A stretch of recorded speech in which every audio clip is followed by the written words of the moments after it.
예레미야 39장 1절부터 10절까지의 말씀 저희들이 한 절씩 교독하겠습니다. 유다의 시드기야 왕의 제9년 10째 달에 바벨론의 느부갓네살 왕과 그의 모든 군대가 와서 예루살렘을 에워싸고 치더니 시드기야의 제11년 넷째 달 9째 날에 성이 함락되니라. 예루살렘이 함락되매 바벨론 왕의 모든 고관이 나타나 중문에 앉으니 곧 네르갈 사레셀과 삼갈 네부와 내시장 살스기민이 네르갈 사라셀은 궁중장관이며 바벨론 왕의 나머지 고관들도 있더라. 유다의 시드기야 왕과 모든 군사가 그들을 보고 도망하되 밤에 왕의 동산길을 따라 두담 셋문을 통하여 성읍을 벗어나서 아라바로 갔더니 갈대아인의 군대가 그들을 따라 여리고 평원에서 시드기야에게 미쳐 그를 잡아서 데리고 하마 땅 림나에 있는 바벨론의 느부갓네살 왕에게로 올라가매 왕이 그를 신문하였더라. 바벨론의 왕이 림나에서 시드기야의 눈앞에서 그의 아들들을 죽였고 왕이 또 유다의 모든 귀족을 죽였으며 왕이 또 시드기야의 눈을 빼게 하고 바벨론으로 옮기려고 사슬로 결박하였더라. 갈대아인들이 왕궁과 백성의 집을 불사르며 예루살렘 성벽을 헐었고 사령관 느부라사라단이 성중에 남아있는 백성과 자기에게 항복한 자와 그 외에 남은 백성을 잡아 바벨론으로 옮겼으며 사령관 느부라사라단이 아무 소유가 없는 빈민을 유다 땅에 남겨두고 그날의 포도원과 밭을 그들에게 주었더라. 아멘. 예레미야가 예언한 대로 드디어 이루어졌습니다. 하나님 말씀 그렇게 고집스럽게 안 들었던 사람들에게 어떤 일이 벌어졌는가에 대한 역사적인 증언이라고 할 수가 있습니다. 예루살렘이 군대에 의해서 오늘 본문에 나온 것처럼 에워싸고 그 성벽을 치는 일이 대략 정확하게 말하면 한 1년 6개월 정도, 횟수로는 3년이지만 길이로 봐서는 1년 6개월 정도 진행이 됐습니다. 예루살렘은 언덕 쪽에, 산 쪽에 이렇게 성벽을 만들고 있기 때문에 공략하기가 쉬운 그러한 성은 아니었습니다. 그렇지만 바벨론은 워낙 군대의 숫자, 토목, 그 시대에 우리가 요즘에 말하고 있는 모든 것들을 다 동원할 수 있는 최첨단 무기들 다 갖고 있었기 때문에 그걸 다 동원해서 토성 만들고 무기 동원하고 결국은 예루살렘 함락됐습니다.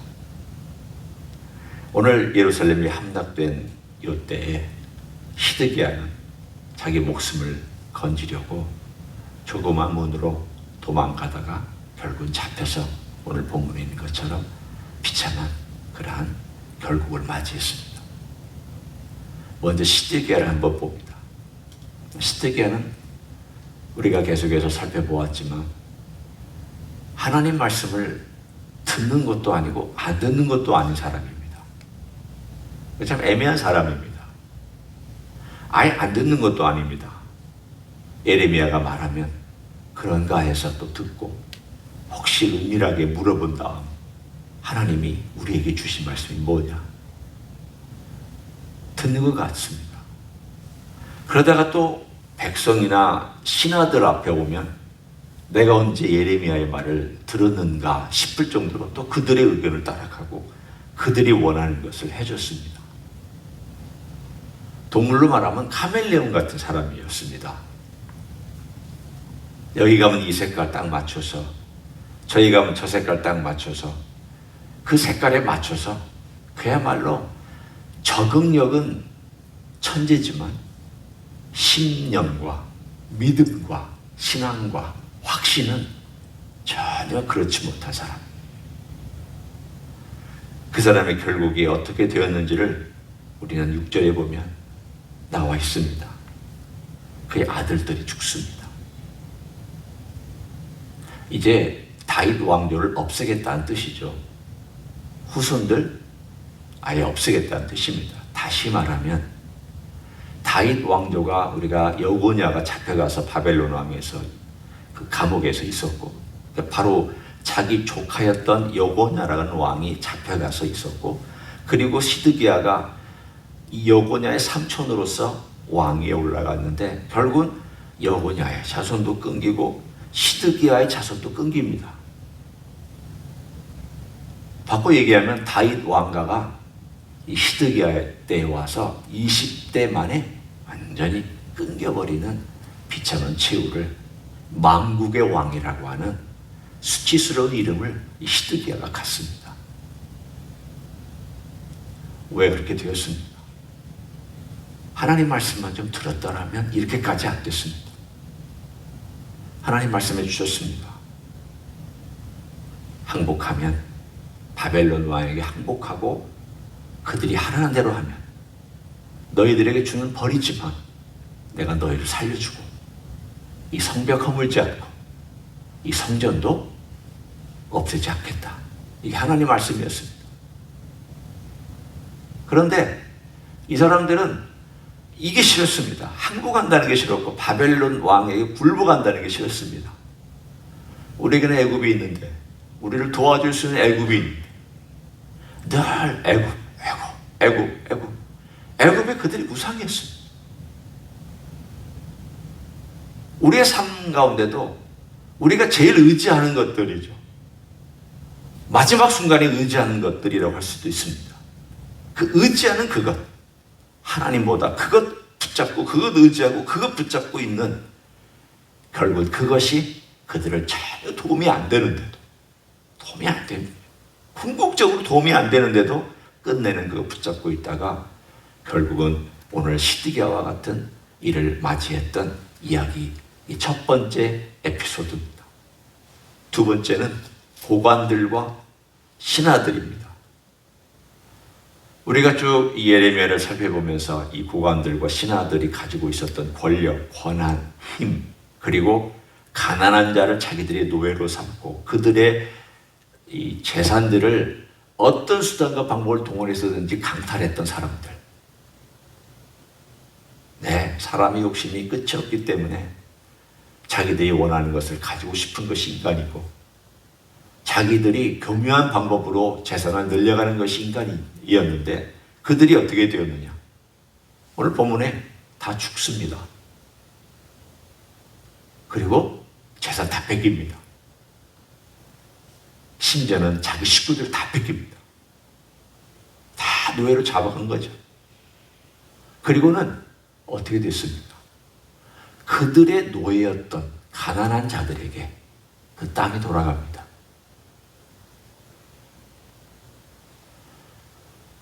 이것이 바로 하나님께서 그 시대의 유다 민족에게 주신 심판이었습니다. 너희들의 욕심의 결과가 뭐냐? 너 그렇게 움켜쥐려고 했던 네 재산, 네가 그렇게 아깝게 생각했던 너의 소유, 풀어준다고 해놓고는 다시 잡아들여다가 노예로 삼았던 너희들의 그 탐욕, 어떤 결과냐? 다 빼앗기고 자기 목숨 없어지고 자기 자식들 잡혀가서 노예가 되고, 그리고는 자기 재산 다 사라지고, 그리고는 결국은 자기들이 노예로 부렸던 사람들이 자기의 소유의 주인이 되었습니다. 뒤집어진 거죠. 거긴 나와 있지 않습니까? 10절에 보면 그날의 포도원과 밭을 그들에게, 빈민에게 주었다 그랬습니다. 하나님께서 하나님 말씀을 안 듣는, 시드기야는 듣는 것도 아니고 안 듣는 것도 아닌 삶이었다면, 이 고관들은 아예 안 듣는, 자기들이 믿고 있는 대로만 믿고 있는, 자기들이 믿고 있는 것이 무엇이었습니까? 예루살렘은 절대 안 망해. 하나님의 성이니까. 하나님의 성전은 절대 안 무너져. 하나님의 성전이니까. 미신 같은 믿음, 엉뚱한 믿음, 하나님 뭐라고 말씀하셔도 자기가 옳다고 생각하는 것은 절대 옳음, 하나님이 말씀 가운데 아니다라고 얘기해도 뭐 그렇지 않아요 라고 얘기하는 너무 확신이 강한 사람들, 시디게아는 흔들리는 사람이라면 이 사람들은 자기 확신이 강한 사람들. 결국은 어떻게 됐습니까? 다 망했습니다. 반대로 오늘 우리가 읽지 아니한 11절부터 18절을 보면 하나님 편에 서서 힘들게 외롭게 어렵게 살았던 예레미야와 그리고 에벳멜렉, 어제 우리가 함께 나눴던 에벳멜렉에 대한 하나님의 메시지와 결과들이 나옵니다. 위험했습니다. 목숨 언제든지 죽을 수 있었습니다. 그런데 오늘 11절에 느부갓네살 왕이 사령관 느부사라단에게 명령하여서 이렇게 얘기합니다. 그를 데려다가 선대하고 해하지 말아라. 12절에 나온 내용입니다. 그래서 나중에 이제 우리가 40장에 가서 그것도 또 좀 더 자세하게 살펴보겠지만 39장에 보면 예레미야는 잡혔다가 풀려납니다. 그리고 선대합니다. 선물까지 줍니다. 네가 원하는 대로 선택해라. 그리고 오늘 에벳멜렉에 관한 이야기도 분명히 나와 있습니다. 그가 감옥에 갇혀 있을 때, 그러니까 예레미야가 아직 감옥에 갇혀 있을 때, 멸망하기 직전에 에벳멜렉에게 메시지를 전달합니다. 네가 여호와를 믿었은즉 너를 살려주겠다. 하나님의 말씀이니까 그대로 됐겠죠. 오늘 39장은 두 운명에 대해서 대조를 시켜주고 있습니다. 하나는 잘 살고 권력이 있고 힘이 있고 그래서 그 권력이 무한하고 재산이 무한하고 뭐든지 할 수 있을 것 같은 사람들이 어떻게 됐느냐. 연약하고 힘없고 위험하고 목숨이 경각에 달았고 하나님의 신앙 때문에 위협당했던 사람들이 어떻게 됩니까? 권력 있는 사람들이 어떻게 멸망했으며 하나님을 믿고 있으면서 흔들흔들거렸던 것 같은 별 볼 일 없었던 가난한 것 같고 핍박받은 것 같은 사람이 어떻게 됩니까? 이거 우리들에게 역사의 사건을 통해서 보여주고 있습니다. 그리고 우리에게 말씀하십니다. 너는 어떻게 살 거냐? 이런 핍박과 위험과 세상의 풍조와 미국에 살면은 핍박은 조직적인 핍박은 없는 편이죠. 너 이 세상 풍조를 따라갈 거냐? 네 주장대로 살아갈 거냐? 옛날에 잘못된 모양대로 살아갈 거냐? 미국의 잘못된 이 물질 문명의 노예가 되어서 따라갈 거냐? 여전히 이 세상의 풍요로운 것에 취해서 살아갈 거냐? 너는 어느 편에 서 있느냐? 라고 우리에게 주님께서 물으십니다. 아마 미국 땅에 제일 필요한 메시지가 있다면 이 돈 많은 사람들이 가지고 있었던 권력과 부요함과 풍요와 먹고 마심에 대한 이러한 모든 것들과 성공과 그리고 출세와 돈을 더 늘려가고 재산을 늘려가고 노후를 얼마나 멋있고 얼마나 튼튼하게 보낼 수 있는가에 대한 그런 것들이 늘 머릿속에 떠나지 않는 미국 사람에 대한 메시지가 아마도 이 39장에 전달될 것입니다. 통해서 전달될 것입니다. 너 머릿속에 뭐가 들었냐? 너의 건강, 먹는 거, 노후를 얼마나 편안하게 보내고 얼마나 많은 여행을 다니고 얼마나 누리고 내가 얼마나 이 땅에서 많은 사람들과 함께 재밌게 보내고 얼마나 많은 취미 생활하고 이런 것들이 너의 머릿속에 가득 들어있느냐? 아니면 내가 하나님을 향하여 우리 주님을 향한 내 마음을 어떻게 사랑으로 표현할 수 있을까? 우리 주님이 기뻐하시는 것이 뭘? 내 남은 인생을 주님을 위해서 어떻게 보낼 수 있을까? 내가 주님 그 은혜 받은 은혜가 큰데 평생 동안 나를 지켜주시고 평생 동안 먹여주시고 평생 동안 내 삶 가운데서 해주신 것이 큰데 내 남은 생에는 어떻게 해야 주님을 위해서 좀 살아갈까? 그러면 우리가 하잖아. 우리가 주님을 위해서 은퇴라는 게 어디 있습니까?